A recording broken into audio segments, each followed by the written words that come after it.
Greetings all and welcome to Daily Pali Reading. Today we're continuing with Pali prayers, and today's prayer comes from a Thai prayer book. It's a pretty well-known prayer. What we're going to do, we'll just read the Pali in Roman script for this episode. Check back on the next one and we'll talk about how we get the Pali from the Thai script and how also the Thai translation can help us. Ahaṃ sukhito homi, nidukho homi, awero homi, abhyapajjo homi, aniko homi, sukhi attanang pariharami. May I be happy. May I be without fault. May I be free from anger. May I be free from oppression. May I be free from harm. May I take care of myself happily. So we begin with Ahaṃ. This is, of course, the first person singular personal pronoun, I. Because of our verb, it isn't strictly speaking necessary, so it may add a little bit of emphasis. Let's look at our verb next, homi. Now, this form, we don't know by looking at this form if it's the first person singular present active indicative or if it is the first person imperative tense, we might call it, or the imperative mood. It's typically taken as the imperative, meaning, may I be.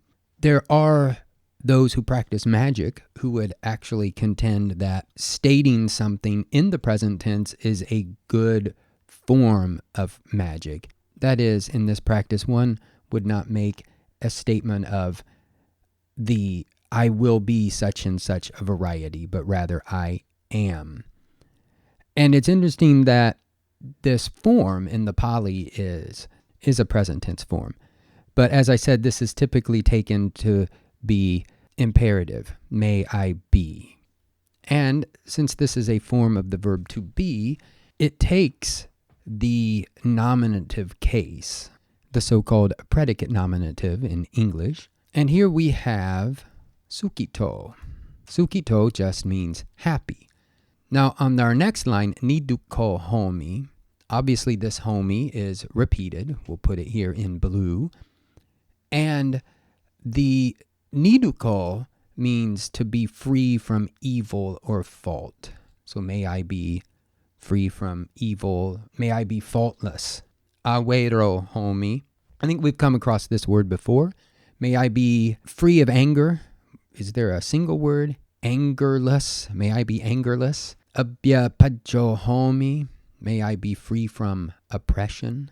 Again, these are all nominatives. You can tell by the O ending here. These all happen to be from that class. Aniko homi. May I be free from harm. And then this last one, let's look at the verb first. Pariharami.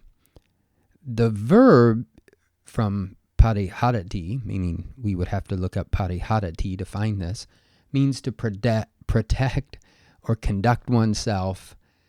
And here, there's an object, attanang. May I protect myself, the self. Here, not in a philosophical, not meaning atman or something like that, but may I protect myself. And then let's look at the word sukhi. Sukhi actually comes from sukhin. If you look it up, it's an adjective meaning happy or at ease. And in this case, we will have to talk about apposition again. This form is nominative, and the only nominative we would have in this line here that would go with the verb would have to be an understood ahaṃ. It has to be I. It's the subject of pariharami. So to translate this, we could start simply by saying something like, may I, understood being or while happy, protect myself. We could also take this adjective and turn it into an adverb in English and say something along the lines of, may I protect myself happily. Just keep in mind that the sukhi is going with an understood ahaṃ. I, as happy, may I protect myself. May I, as or while being happy, protect myself.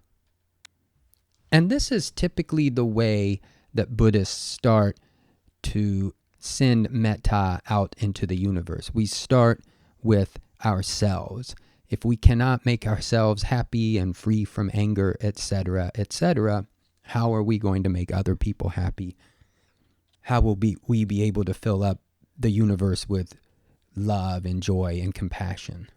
So in the next episode, we'll talk about, or we'll actually take a look at the Thai book itself and discuss a little bit about why it's not a bad idea to go to some of these Southeast Asian languages in search of deepening our knowledge of Pali and of Buddhism.